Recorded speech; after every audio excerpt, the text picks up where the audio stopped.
you done or like gotten into a thing yet?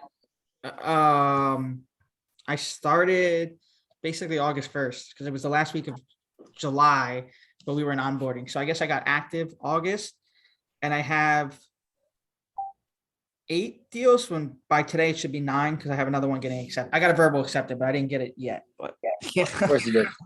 Okay. So everybody, just to do a quick intro, today's training is going to be hosted by Dominic. We are dissecting whenever we have an agent that seems to be like crushing what's going on. It's just like offer accepted into the channel.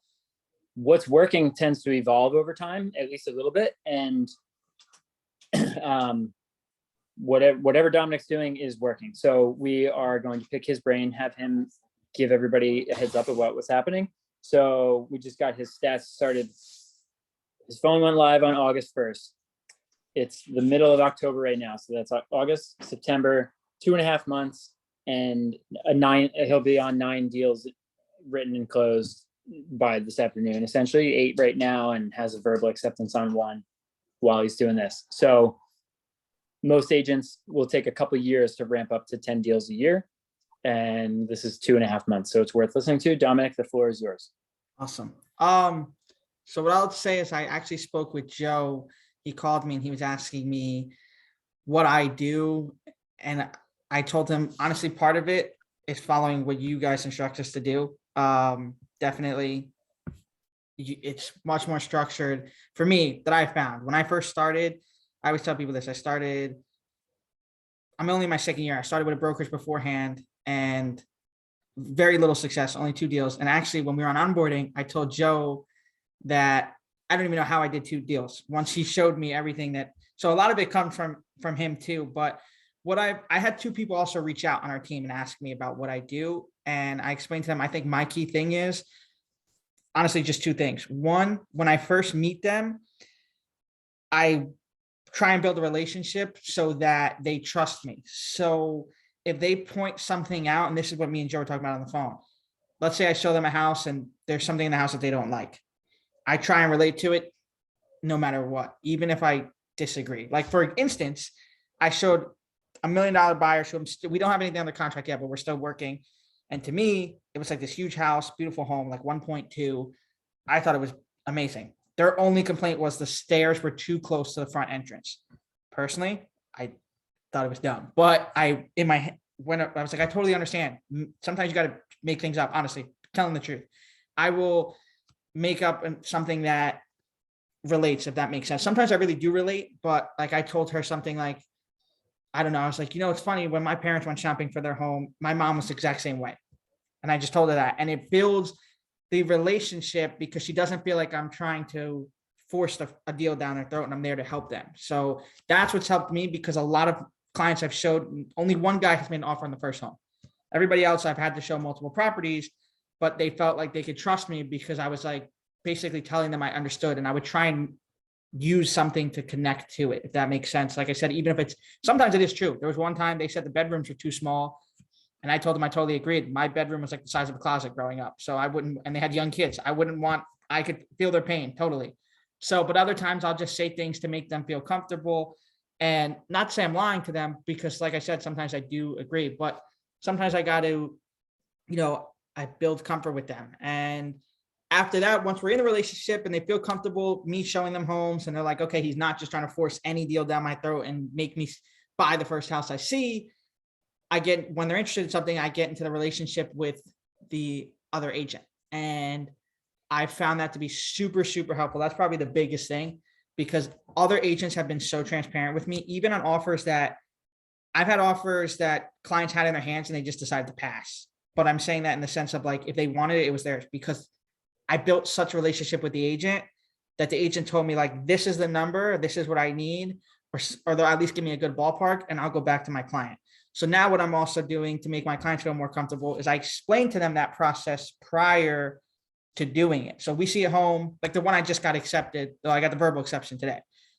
I told her, I said, hey, listen, so you seem interested in this one, because you're talking about making an offer. My plan is I'm going to go and see what's going on and get feedback from the agent. I'll come back to you and see where we stand. In that, I went back to the agent. Agent said, hey, we have one offer. wasn't good enough. And that was it. So they're not accepting it. That told me that probably asking price would get it done because this was below asking. We went in at asking and I got verbal exception. So, and I'm waiting. She said she's going to send it over to me today. Obviously it's not, accepted until it's executed contract, but that's it. Just building a relationship with, those are like the two key things, building a relationship with them by making them feel like I can relate to them. And even if it's not with the property, other times, like I'm a big sports fan, guy I show the house to, Yankee fan, had a Yankee hat on.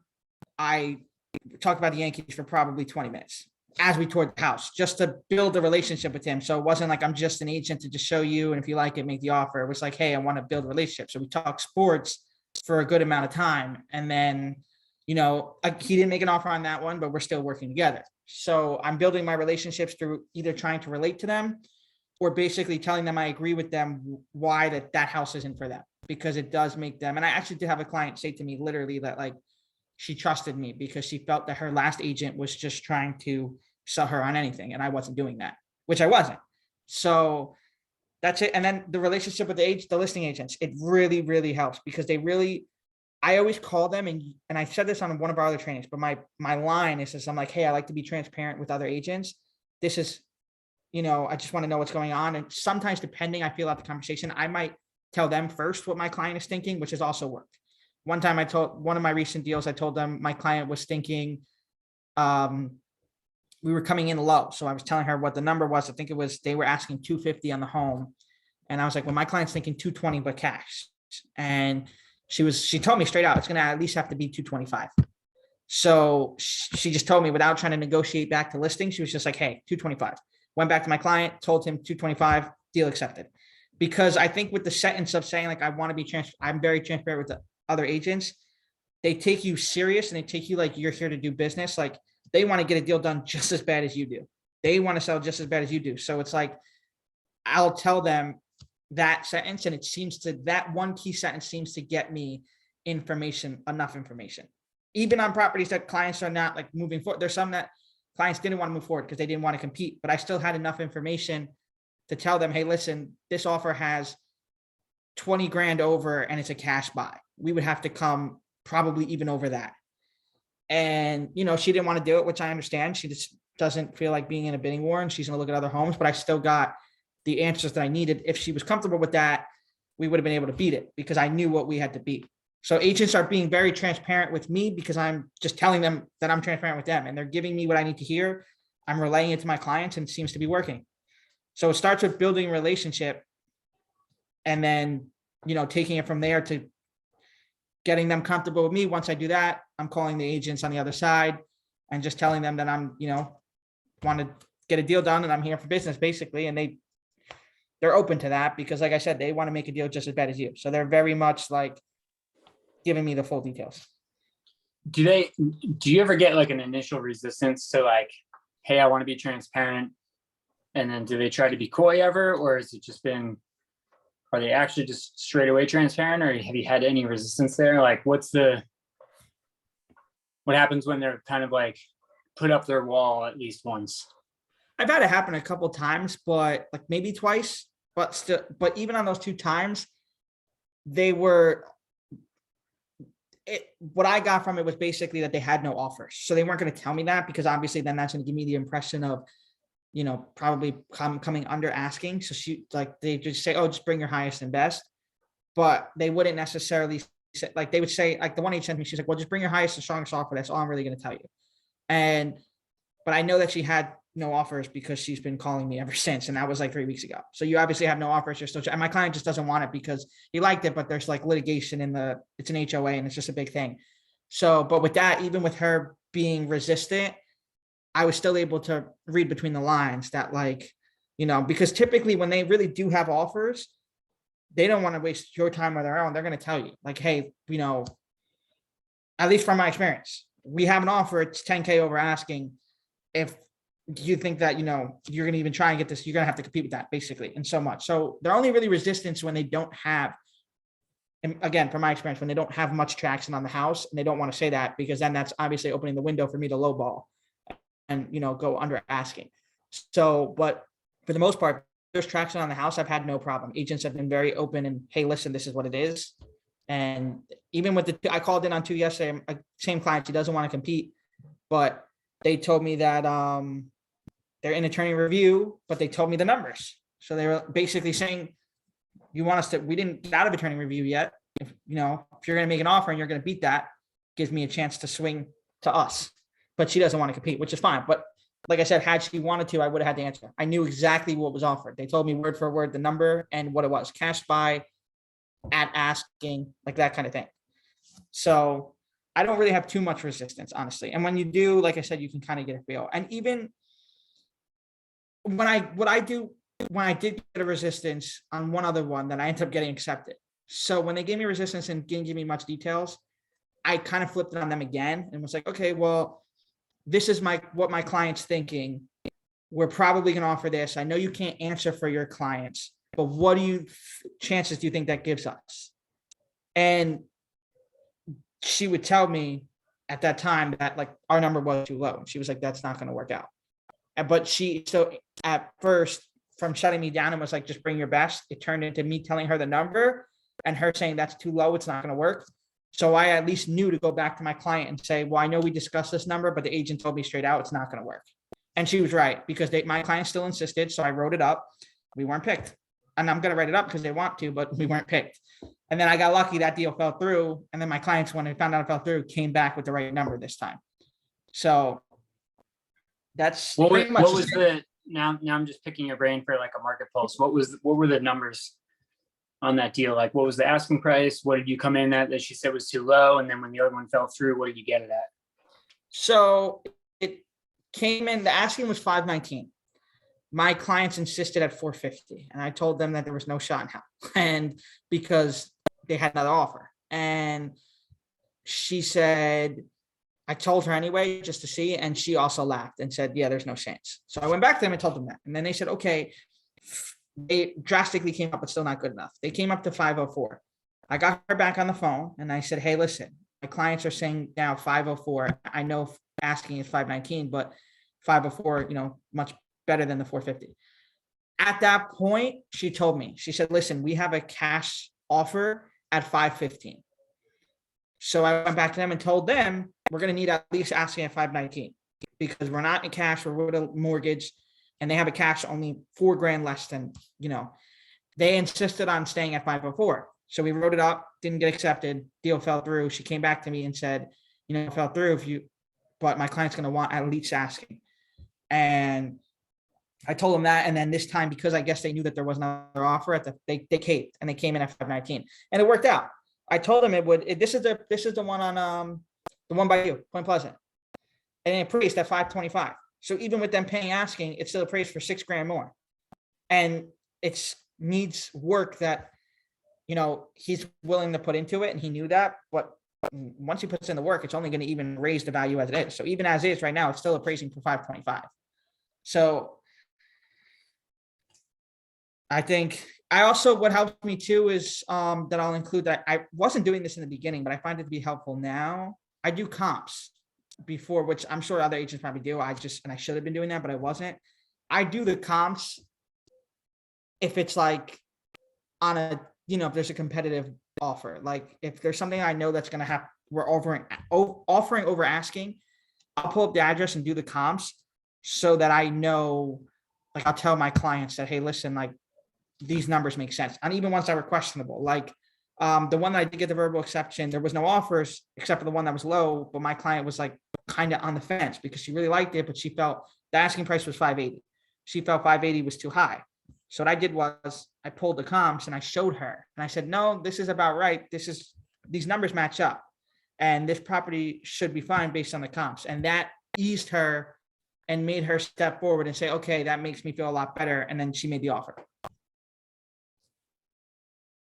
So that's honestly pretty much the only thing that I'm really doing in those two things is, and then obviously implementing what you guys have taught us. Like I found extremely helpful. This is what I was saying in the beginning. When I first started showing houses, I didn't even come with the listing information. I literally would just open the door for them. Didn't come with any paperwork. It was terrible when I was at my last brokerage. I was such a lost dog. And that's why I don't know how I did 2 deals. I don't know how they worked with me, especially because the second one, he actually left his other agent because he didn't like them and he still worked with me. I don't know. But the point is, so now I implement what you guys have taught us, bringing the listing, bringing the neighborhood info, bringing other properties that are in the area, and it works. I mean, the one that I just got the verbal exception, I showed her 2 properties. She wasn't interested. I brought other paperwork, and I was like, well, what do you think about this one? She's like, yeah, I'll go see it. And that's when we went to see, and she made an offer that's apparently being accepted. So everything that you guys have taught us is also, it works. So one of the ones that you did you have that showing set up going into the first showing? I didn't, which I probably should have. That's another thing that I agree. I should have had that set up just in case, because that's when I realized that, what if they can't show it right away? But I was lucky enough to get the agent on the phone, and the agent was like, yeah, seller's home, but she'll let you in. But yeah, that's smart that you asked that, because that's what I will personally be using going forward, setting them up and having them confirmed, because worst comes to worst, they don't want to see it, they just don't want to see it. But at least I have it confirmed ahead of time. So I didn't do that. Where did that person come from? She lives in Howell now. Oh, you're saying like what? The Zillow Flex. Okay, so there's a Flex person set up the first appointment. Op City, this one's Op City. I'm sorry. Okay, Op City. So an Op City call came in, you set the showing. She did not like that initial house, but because you prepped one of those houses was the one that's the verbal acceptance now. Yep. So what happened was I think I brought her the one she wanted to see, and then 2 more. The first one, she actually was like on the fence. She was like she wanted to see more options. And the second one that I had with me, she shot down. She said, I already looked at that online. I'm not interested. Okay, no problem. Third one, she was like, I'll go see it, but price is, price was a concern from her, which is actually another point I'm going to touch on, because I've learned that happening with me. She was concerned about price. And had she seen that second extra one? So we saw the second one she passed on. She didn't want to see it. We saw one, but we did see 3, because then we saw one that she found on her own that she wanted me to set up. So I did. She didn't like it. She thought it looked beautiful, but it needed way too much work. I'm trying to find out if the one she called in on, she didn't like. You brought 2 others. She already saw the one online. Had she seen the third one online? She didn't see the third one, no. Okay. And then that's the one we ended up setting up. So we set up one of her. So we saw the initial one we met on. Then we saw one of hers that she asked me to set up, and I said, sure, but she ended up not liking it. And then we saw, out of the 2 that I had, the 2 extra ones, she shot one down, but she was interested in the second one. That second one ended up being the one that she made an offer on. I've also learned that, so the numbers too, the numbers are huge in this situation. Funny story is that, like, she was telling me she felt that this was too out of her budget. And she was like, but I'll see it anyway. She's super well qualified for it. It was not out of her budget at all. And it's meaning, like, not just what she can afford, but what she's comfortable affording. But what I've learned is a lot of clients don't realize that. So I just had a phone call yesterday with one of my clients and Evan, and she was saying that the houses that she saw were too expensive for her, she felt. And I told, but these are the ones she liked. And I said, well, I could show you cheaper ones, which I was trying to. She didn't like them. She wanted these high. And I said, something's almost got to give, because what your attraction to is these houses that you're not feeling comfortable with the payments. And she's like, no, I totally understand. I have like higher taste. She said something like that. Anyway, I got her on the phone with Evan. Evan broke down to her the mortgage monthly payments, and it changed her mind drastically. She went and she was supposed to be filling out the application. It went from, even though I love that house, I'm not making an offer because it's too out of my price range, to getting Evan on the phone. Evan went over what her mortgage payments would be. And then she was like, oh, actually, that's not so bad after all. And she essentially, it's less than what she thought, because people buying don't really have the knowledge, which is understandably so. So they don't realize, they're just looking at the asking price and they're thinking they can't afford it. And then I got the lender on the phone, which was Evan, and Evan, broke down numbers to her, and she was like, okay, wait, this is way different. Like, her monthly payment would have came out to 22 before he even did it. I think it was like 22.50. She said the max that she would want to do was 25. She felt that with this house, it would be over 25. It was actually 250 less than her max, with the mortgage payment and her down payment and all that other stuff. So she only knew the sticker price, like the purchase price, and she was trying to wrap her head around that and imagining what her mortgage number was without running the numbers. Right, exactly. And she doesn't have any idea, just like I didn't have any idea. I mean, the lender is the one who's in, and I told her, I said, I'll put you in contact with my lender, and he'll go over the numbers and he'll really break it down to a T, which he did. And then it made her feel a lot more comfortable. When, let me drill down on that. When exactly and how did you, when in the relationship did you insert Evan, and how did you make that call happen? Was it a Zoom call? Was it a phone call? Was it the first appointment, the third? Okay, so this one's a little tricky because it's actually somebody, it's a Zillow Flex. I won't get too much. I just didn't meet her yet. But she has seen these properties. And I didn't meet her because it was basically a lead passed over to me. So I hadn't met her yet because she already saw the properties that she was interested in, but I just worked her through the phone and I told her, when she said that the prices were too high, I said, okay, well, we could see ones you didn't see that are on the lower price. And I sent them to her. She was going through the pictures without even seeing it in person. She was like, no, like, I don't like this. That's when I broke it down to her. And then when I was telling her this about the price, I was like, well, how about we just get the lender on the phone? So it's not going to take long. It'll take a few minutes. I asked her, we were on the phone at like 2:00. I said, hey, I went on his calendar real quick while I was on the phone with her. I saw his availability was 6.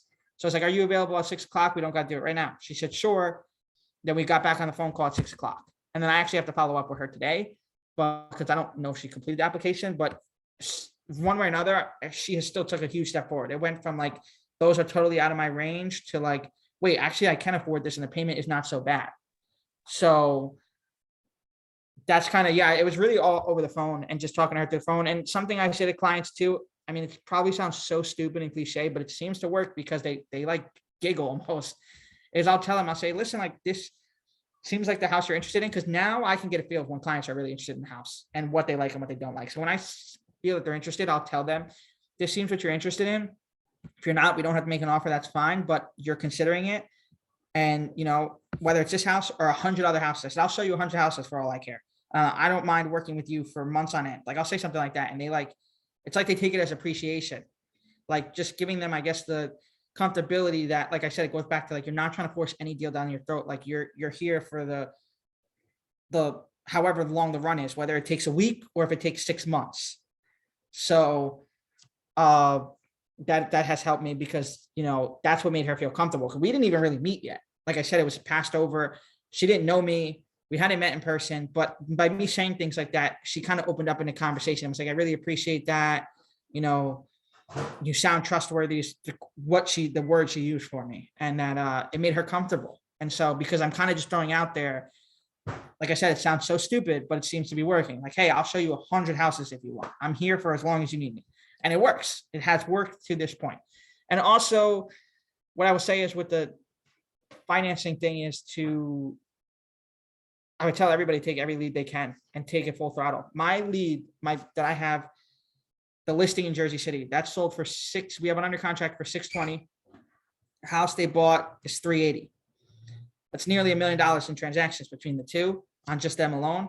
I kid you not. They came in as a $70,000 inquiry for I don't want to call it a rental, but like a cabin. It's a cabin. And then they found out that they can't live there. So their plan was, this kind of goes back to what Joe was talking on the last training with the land. Their plan was to stay in a cabin, just buy something cheap until they were to buy land and build on the land.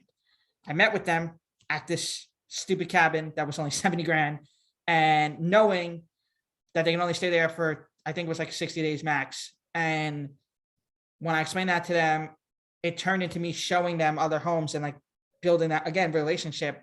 Come to find out that they're super well qualified and they were able to buy their home. And when I got them on a contract, I didn't even know they had a home to sell. They asked me, they said, would you like to sell our house in Jersey City? Well, absolutely. So, but the thing is, that came in as a 70 grand lead that turned into $1 million transaction, damn near 620 and 380 is $1 million.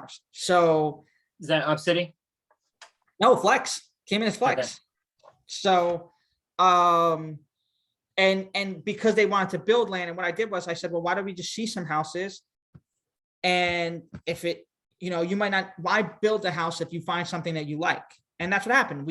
I showed them a house in Edison that they're in love with. They thought it was like perfect for them. And it really worked out because it even has like, it's got a ton of land that even if they want to build something on it, they could build something that I checked with the town and obviously, to make sure, because that was big to them, because I know that they want to build on land.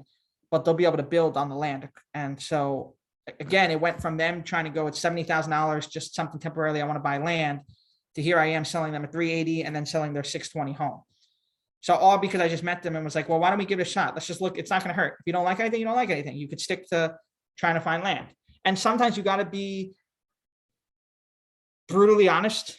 That's what I've learned. When I first started, I didn't have the confidence, but now that I have the experience, I have the confidence, and I'll tell clients, like when I was telling him, I was like, look, this is only 70 grand, but if you're not looking to rent, you're looking to buy something, chances are, because he didn't want to go over like 100K. I was like, in today's market, especially, like, and this was in the beginning stages, but even now, just in New Jersey alone, you're not going to really find a living in condition property for $100,000.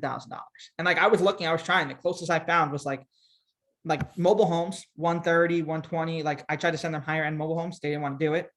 I understand it, like that's their opinion. Not everybody was, suitable for a mobile home, but based on that, and even just showing them the effort, I guess it turned into them trusting me. And all right, you know what? Let's just give him a chance. Let's just go see some properties. We saw some and they liked one.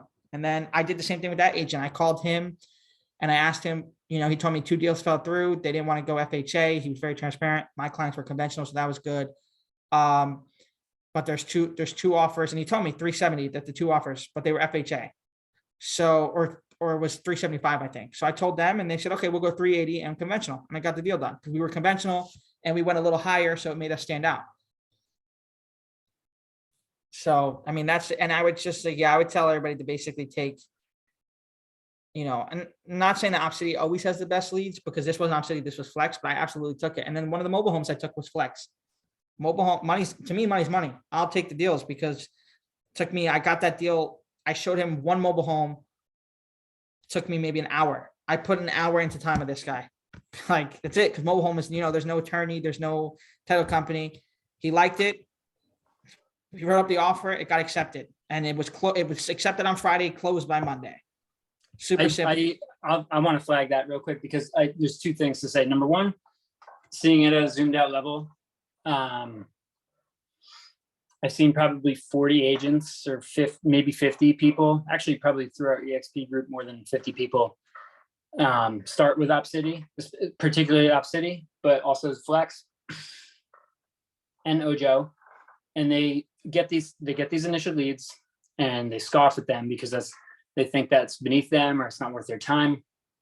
And I have spent more time with certain agents who are not in the business anymore, trying to describe the merits of that deal, not even the financial portion of the actual deal, but the experience and what it does for your algorithm, or it's not your algorithm, but your profile with those platforms. They're testing you. Will you do it? Can you do it? Are you worthy of the investment of giving that connection to? If you close a deal, the answer becomes yes, yes, yes. If you do 3, we've seen a pattern where that happens. And it's, especially on Opcity, it's pretty predictable. It's a mobile home park under 100,000. It's then maybe another one of those, then something in the usually a condo at the $300,000 price range, and then they start to pop more frequently. There's still some mixed in at lower price points, but it's a pattern we've seen across the country. And the second thing is, I just only realized when you said that you've spent an hour with this guy. You had a can-do attitude. You just did it, and it's not a huge check, but it is a check. And you spent an hour or 2 or 3 maybe in that deal, where I have spent more time with agents explaining the process and trying to sell them on the idea of it, and they could have just done that deal and made the money, and your score went up. Yeah. And what I will say is, actually, you just never know. That's another reason why. So I wasn't at this brokerage when it happened, but I was on Opcity, my last brokerage, and I was taking crappy leads. No other way to put it. It was $120,000 buyer. She's looking for a 3-bedroom, 120,000. It just wasn't going to happen. But I put time into him.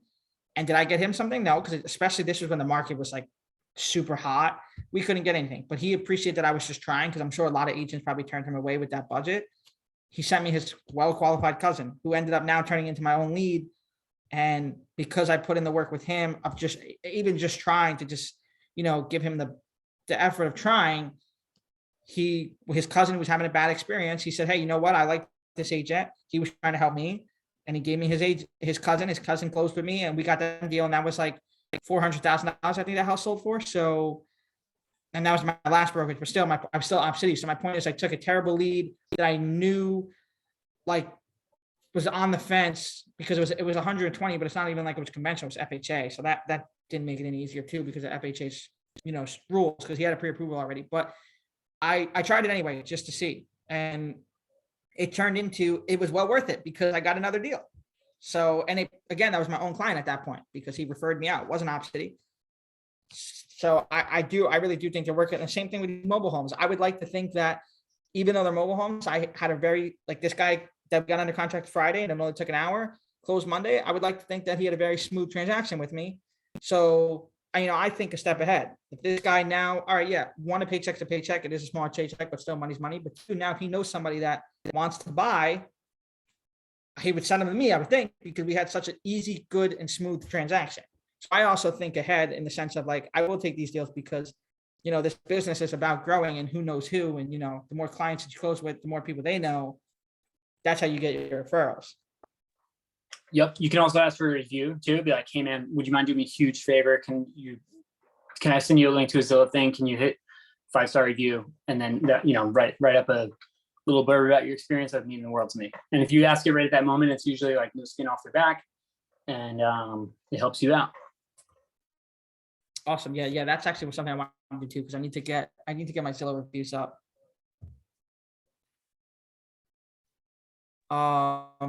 What has been, that sounds all great. Everybody wants to be Dominic. What has been the hardest part for you, or something that you're still struggling with that maybe somebody else can chime in with? Or it's not all roses, I'm sure. No, it's definitely not. I mean, I would say sometimes I still do, but this might just come with, I don't know, my person. I do sometimes struggle with, like, I don't know how to explain it, but trying to I have a really good feel from the other agents, but it does take me time to get a feel from my clients, if that makes sense. So I don't want to say excessive time because I'm obviously still closing deals, but it is something I wish I had more. Basically, like, I don't know if it's maybe because it's a phone transaction, but if I call the agent, I build up the relationship a lot quicker and just get the answers I need. But with my clients, and I just meet them, I do have that in the very beginning kind of awkward stage, like, that I would say I would need help trying to get over that hump. Like, one I recently took, it was a Zillow Flex. She kind of gave me a breakdown, but I didn't know how to handle it. Like, I showed her home, but then she was like, well, we're not really, like, we're just browsing right now, but we're not. And I kind of, like, I don't want to say I let her go because I still have tried to follow up, but I don't know if I'm properly following up, if that makes sense. If I'm really getting her to, because basically her situation was her and her husband have a townhome. They just need more space, but they want to rent the townhome. They don't want to sell it. So they would rent it and then buy another property. But, like, they said that they weren't in a rush. And I don't know how to, like I said, I'm not saying I'm trying to rush them, obviously, but I also kind of froze at that point. Like, I showed them the house and I was just like, okay, well, almost like, I didn't say it like this, but it was almost basically like, well, let me know when you're ready. But that's where I can get better on how to handle clients like that. Like, I would say I'm great with clients that are ready to go now. Obviously, that's how I'm closing deals, but I definitely struggle on the back end of clients that are not ready to go. Because you met them though, like you set the appointment, went to the house, and then at that first house they were like, thanks, like, well, what was the actual dialogue? What did you say? What did they say? What did you say? How did it actually go? So I showed them around and then we talked about it. They said, oh, it's nice, but they weren't sure. It's kind of apparently to them still out of their price point, but it was my first time meeting them. So I didn't want to go right into that mortgage. Hey, well, let's talk to a lender and see, which maybe I should have, I'm not sure. But then they were kind of like, I mean, it was pouring rain. I'll give them that. It was like really bad rain. So they kind of like rushed into the car, which I guess nobody wants to stand in the pouring rain. I get it. But then after that, like, I didn't really hear it. Like, they just jumped in there. All right, well, thank you. They told me the situation real quick, and I was kind of just like, I understand, like, you're not in a rush, but if the right thing arises, you'll jump on it. And I kind of have a feel what you're looking for. And they're like, yeah, thanks for showing us. Kind of like, basically have a good day, jumped in the car and then drove off. And then, like, I reached out and I don't think I heard back. And now I'm like kind of at a point where I'm like, I don't know if I should reach out again or give it some time or what I should say when I reach out. So that's where like I said, the ready to now buyers, I'm good, but the ones that are farther out, I definitely can use assistance on how to handle them. Right. I would say the only thing I know that I could point out is like trying to set a time for the next appointment, even if it's just, if you know that it's probably going to end up just being like a rapport builder. If you make those micro commitments and whether or not you can get them on an appointment with Evan or another property, bringing the idea of like, hey, we've noticed an uptick in inventory these last couple weeks since interest rates. There's been a little burst in the fall. The burst might be a strong word, but go ahead and use it like it's whatever. It's true. Like in a lot of markets, there is more inventory in the last 2 or 3 weeks. And, let's go ahead and set something up, and we have new things coming to market each week. And we have, the moral of the story is whether it's Evan or another property or the prospect of another property, trying to set up a time that's on the, the within a week or 2 or whatever that is, the next time to try to get face to face with them. And then maybe at that time, if you've been talking about whatever their life situation is or finding more about their motivation and their goals, you could have a, you're starting off where you got to with your relationship and moving that a little bit further down the field. And then if they actually are somebody that's more of a year down the road or actually not in a rush or actually just browsing, you're more likely to get a referral / a phone call when you do follow up with them or invite them to an event this time of year. If they're like way cold and definitely not buying, you could just extend the offer of an invite to Breakfast with Santa, and even just doing that as a courtesy call, try to get them on your Zillow, friend you on Zillow. That way, when they're looking for houses, you can see what they're looking at and then call them on it and all that kind of stuff. Those are all just the things that came to mind with that. But also don't try to force it with some of the people some of the people aren't going to buy right now. And you don't want to blur the line, like forcing them. The thing that you're doing successfully is, I don't care if it takes 100 homes, helps them feel comfortable with you instead of, hey, we're just browsing. And you're like, let's go see a house next Saturday. That could have the opposite effect if you go too far. It is a little bit of a nuanced thing. And keep in mind, you've been doing this for what, 83 days? Or, it's like, it's not like you're 5 years into it. Like some of that little nuanced stuff will come with more reps, which you're getting way faster, which is the whole point of this model. But do you have anything else to add or close it up and then like open it up to questions with anybody? Yeah, I just have one more thing. I actually kind of have a question for you. So I went on a listing appointment the other day, and I don't want to say I didn't get it, but I don't want to say it went bad. I don't know how I handled the situation. Basically, he just went through literally a recent divorce, and it's only like a month fresh. And he said he made the call on emotion. Like once I got there, he told me straight up, like, I'll hear you out and stuff, but like he said he made a call on emotion. Just he raised his family there, and now his younger daughter, who's trying to talk him out of not selling it because it's her childhood home. Mm-hmm. But he like is consider like when we went over the comps, and I showed him that like he felt good with the number, it seemed, but he's like, I don't know, my daughter doesn't want me to sell it, and also I don't even know if I want to sell it. I think I was just because of his divorce and his in the last month, but I left there unsure, if that makes sense. I left there with the sense of like, I don't think it was anything with me. I think if he really wanted to list, he would list with me. I don't think he would go shop anywhere else. I don't know what to do in a situation like this because he's on the fence. He's here where he's like, I don't need this big house. It's 3 bedrooms. I'm here alone now. My kids are all grown up. I'm divorced. I might as well downsize. But then he's also here like, all my memories are here. I raised my whole family here. My daughter doesn't want me to sell. And so now I'm kind of in between, like, not sure like what to do. Because I don't want to seem like I'm trying to, again, force him to sell. But I also don't want to let it slip out of my hands. And then he's just like, and does go list with somebody because I wasn't aggressive enough, if that makes sense. Or not, I don't want to say aggressive. Active is probably a better word. Assertive is, I like the word assertive instead of aggressive. Aggressive sounds like you're trying to take something from somebody, but assertive is like a doctor can be like, hey man, you have stage 4 cancer. We need to operate tomorrow. I'm sorry you had plans and you were planning on getting married in a week, but you won't have a life to live with your spouse if we don't operate tomorrow. That's assertive, as opposed to like aggressive is like chasing you down the street with a knife. That's how I feel about it in my head, at least. So like, I'm going to operate on you now, whether you want it or not. Does anybody else want to field how they would field that? There's no, I would say that there's probably no right answer, and it's going to be your style. But if is there anybody else, raise your hand if you want to try to offer your take. Going once. Chris, what would you say? Please repeat the question. Dude's getting divorced. He just got divorced like a month ago. Dominic went on a listing appointment with him. He's on the fence. The daughter's trying to talk him out of selling. And at the appointment, he told Dominic, I called you on emotion, right? I called in to sell my house as an emotional decision. And now I'm not sure if I want to sell.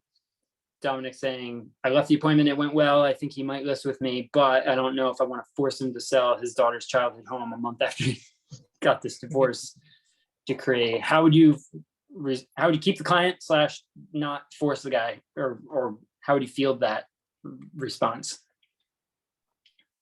That's tough. I probably, I don't know. I'd call you or Joe and ask what you guys would do. I don't know, man. Wrong guy to ask.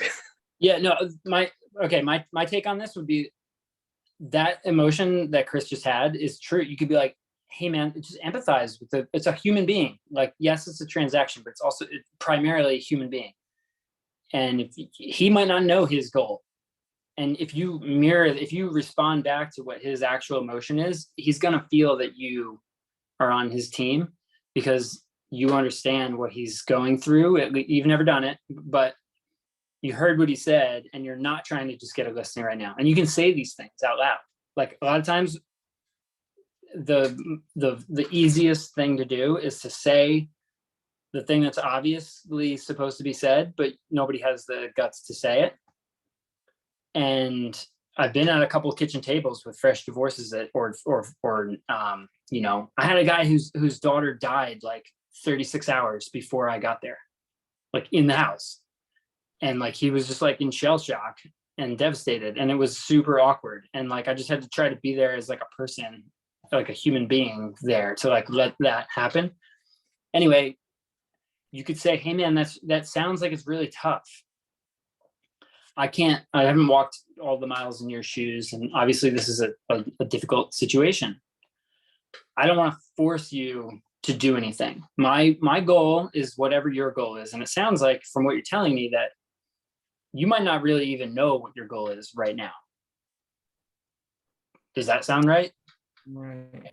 And you can always say, does that sound right? You say something that's obviously right, and then they're going to agree with you. And they're also saying, yes, that's a little bit of a, you're merging your paths or whatever. And he'll be like, yeah, man, that's really tough. The dude might start crying right then or whatever. I don't want to write a movie script here, but like there will probably be some emotion there if you did that. And he's going to say, hey man, like, of course I want to grow my business. I'm in the business of selling houses, but the way that I succeed in that is focusing on the clients and what they're really trying to do. What I would like to do here is be like a trusted advisor on the market and what the house is worth and the value proposition that we do in selling houses for the most amount of money. Because no matter when you want to sell this house or if you decide to sell it or not, if you did sell it, you probably want more money for it than you would otherwise. Like, that's probably a good decision, right? Now, he said yes twice. Who doesn't want more money? Yes, twice. Cool. How about we do this? It sounds like, if you were to list the property, it sounds like you did the listing presentation. We have good rapport. I might say something like, I might get his buy-in on like using me as his agent if he does list his house that came in. It sounds like you like what you have to say. It sounds like you believe this plan will sell your house, and we have the experience and, we get along fine enough to guide you through this process. Sounds like if you do decide to sell your house or when you decide to sell your house, it sounds like we're going to be a good match. Is that fair to say? Yes. Okay, cool. Look, we're why don't you sleep on it or think about it, or maybe even spend the holidays? Like think about this. Like, I don't know if this is, you're putting me on the spot here. This is a really hard question. I would acknowledge his factor of his daughter's situation. Be like, I can imagine this is a really hard situation for your daughter as well. You said that she came to you and it's important to her. She doesn't want you to sell the house because it's her childhood home. There might be something, she's also just processing this new life event, right? And the new reality that everybody's in. Right. And selling this house is, probably, the house is something that she seeks comfort in and whatever. And I know that you don't want to hurt your daughter, right? Anymore, whatever, like disrupt her life any further, right? Yes. And I said yes 4 or 5 times. My next thought would be like, hey man, if you do want to sell, I would outline where the market is. I'd be like, hey, this is actually a pretty good time to sell your house, because there still are, for all the reasons that there are still active buyers, and why we have a ton of buyers, and how he's going to get a premium for his house. It's been whatever, and we don't know what's going to happen in the future, which is always true. And say, the slowest days on market is right around the holidays, right? You can sell your house before the holidays and lock in. This is what's certain right today. You can paint a good picture of what his house should be worth today, and that he's probably going to be better off listing the first week in November or the last week in October than he would on Christmas Eve. Right. So always be aware of where you are in the cycle and what people's perception of the cycle is and the reality of the cycle. Be prepared to talk about all that stuff and say, hey, like, if you do decide to do it now, this is what it looks like. As best as we can tell from our forecasts and what interest rates are expected to do, you should know about interest rates, election years, and be able to speak to that vaguely, right? At a very high level. Say we have seasonality. We're coming into an election year where interest rates are much higher. At the end of next year, they may continue at some point way in the future, they may come down, but we don't know, right? This is what you're looking at today. You have the holidays coming up and then the new year. You could sign a listing agreement and be like, hey, one thing, if I was to try to blur the line and close this guy, or like close the deal or whatever, I'd say, hey man, what about this? I just had this idea. Why don't we decide, if we've decided to work together when you sell the house, I wonder if maybe, do the holidays one more time in this home for your daughter. Why don't we decide to list the house or plan to sell the house in the new year, so we can draft and plan to do that right in the new year. If we do that now, we can if we plan to do it in the new year, we can capture all the media while the leaves are on the ground, or pool's still open. Nobody's pool's probably open, but like the grass is still green, right? Whatever the reason is to capture the media right now, we can use that media if there's snow on the ground in January, right? And then you have some time to think about it. If you decide that you want to keep this house forever, or your daughter wants to buy it from you or whatever, then we can just tear that up and we can do unconditional withdrawal and there's no worries there. How does that make you feel? Cool, man. You got some options. If you decide to move it up, we'll have the media and we'll be ready to go in the second week in November. If you sleep on it in 10 days, I don't want you to make an emotional decision. You know where you're at. If you think that you probably will sell the house, we can do that. That's a way you can kind of have your cake and eat it too. And if you decide, we can prepare. And then if you decide to go live, we can flip a switch and make it go live in a day. Or we can wait and have that media for the new year, and you get the holidays, your daughter gets her holidays, and you do that. And at any time, if you don't feel like doing it, man, no skin off my back. I got 9 other deals to work with right now. You're the least of my concern. You know what I mean? Like, if you come from an abundance scenario, like, I'm just here to help you and guide you through this. Yeah, it's obviously difficult. So what do you think about that? Why don't we plan on doing that? That's a good one. Yeah, sure, man. Like people, they're like thinking it's just like I sell it and it's gone. It's like in the fastest case scenario, there's plenty of ways. There's plenty of time to back out through. Right. So if you reduce the black and white, like binary, I'm selling my house by signing this paper with you today. That's why knowing the listing agreement is so important, because you can look at it and explain it to them and be like, dude, right here is where I'm going to write out that we can put the term, we can put a start date of January 1st or January 3rd or whatever the first Tuesday is in the new year, or the second Tuesday. And then if we, hey man, if we need to change this, I can have my director of operations send you a new one electronically in 5 minutes.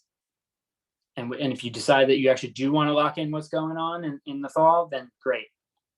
And then you can be done and worry about, do whatever. You can be in a new home in the new year, start new year fresh. Like there's always a case to be made for either side of the coin. And that I would just navigate that. It's like, to summarize my ramble there, be human first, empathize, start to guide them towards agreeing with you by saying things that are obviously true, which it's not deceptive, it's strategic, because you're proving the point that you're being human with them, and they're bringing their guard down, and then you've got to be there for the table, or you got to be prepared to talk about those things. Like the way that I was able to have that conversation was I understood seasonality. I understood what the market is right now. I understood reasons to sell. I understand the listing agreement and how we can make it flexible. I understand that sellers are usually super concerned about a light switch selling of their house. If you have those things in your head and are you prepared to talk about them, you're going to remove these resistance points and rebuttals along the way. And people all of a sudden, the same way you did with the lady with the options, that you said, oh, $2,200 instead of $2,500. Her mind just opened up because there was something in the world that she didn't know about. Right. And when people assume that when they sign a listing agreement, they're like moving in 3 weeks, right? Mm-hmm. And you can say, hey man, we can make it contingent on your firm relocation. Where am I going to go? There's a lot of rebuttals for that too. There's a whole process for that. We can make it contingent on your firm relocation, which may affect the price, but buys you the time. There's more inventory coming to market. We can time this correctly. I'm here to guide you through the process and make this whole real estate thing easy. So. Yeah, that helps a lot, because now I have actually a great scope of what I want to use when I call them. So now I'm going to call them today. And so I appreciate that, because now I know exactly that just guided me into my conversation with them. Yo, who here on the call has any questions or can share something that they learned, like a tactical skill that Dominic is using to help you with what you're doing? Somebody. I just like the transparency with the agents part. I mean, I try to be transparent with the client, obviously, but I like that the idea of calling and being like, listen, this is what they're thinking about doing, and just that transparency part. That's seems like a pretty clutch move. I would that was something I've taken away is the second or third time I've heard Dominic talk about this, is like he's emphasizing the fact that not only is he just being transparent, he's literally saying, that's the first thing out of his mouth is, hey, I like to be transparent with the other agent. Like he verbally says exactly that script, and then he's transparent with them. And I think that there's something in that might be subconscious with the other agent that makes it work a little bit better than just saying like, yo, my client's coming in at 115 or 590 or whatever. The thing that jumped out at me was when Dominic pretty early on said that you're talking about the client you showed 3 houses to. 2 of them she just didn't like, right? Like she didn't like the look of the house or something like that. The one that she said, if her feedback was price. So if the feedback is price, to me, that's like, that would be an alarm bell, and I would be jumping all over that. That sounds like an opportunity, because in this market, like price, you could do something about price, right? That we could fix that. You could have a conversation with your lender to educate them on price, or you can negotiate the price down. So it's not surprising to me that that was the one that they ended up wanting and going for. That means they like it and they just think they can't afford it. So we can help them afford it. We can't change the color of the paint or like where the kitchen is in the house. So that to me is something, if I hear any client say something like that, like, let's go see that house and have a real conversation about it. Yeah. And I heard a couple of these deals. I would say, and Sam, give me your take on this. Like, if those same buyers were trying to buy 7 or 8 months ago, they'd probably still be in your pipeline and not in the pipeline under contract or whatever. Like there's definitely more of an opportunity for this type of model at present, like right now. Yeah, a couple of months ago, those people would have liked 5 houses and not been able to buy any of them. Now we're in a scenario where they like actually like a house. There's just And the one thing they don't like about it is fixable. So I think it's, yeah, the opportunity is now. And with the rates, the conversation is either, I mean, it's one of two things. Either the rate's going to go down and you'll refi it and you'll be very happy, or the rate's going to go up and you'll be super happy you bought now before they went up. I can attest to that. I bought the house that I'm in now when it was 5.25, and I was like, oh my God, that's so high compared to the year before. But now I'm really glad I didn't wait until they were 7, and I'll be happy when they go back down to 4.5. So that's how I'm handling that conversation. That's such a good, that's like, I'm like listening to that as like buyer therapy right now. One or two things is going to happen. You're either going to refi or you'd be pumped that you got locked it in right now. It's win-win. The lose is over. The lose is when you couldn't buy houses that you liked for no matter what you tried to pay for them. That's done. So there's 2 ways to win. And the only other lose is waiting for the prices to come down, because I mean, I've had a lot of conversations with people this my age, early 30s. Waiting for the prices to come down is like, you like want to go back to a year and a half ago. If the prices come down 15%, who do you think is going to get really excited about that? Banks, investors, high net worth people who are buying second homes, all that sort of stuff. And the competition is going to go right back up. They like buying homes at a discount. It's going to happen. So don't wait for that. So you said there's 2 ways to win. What was the line that you said about the way to lose is over?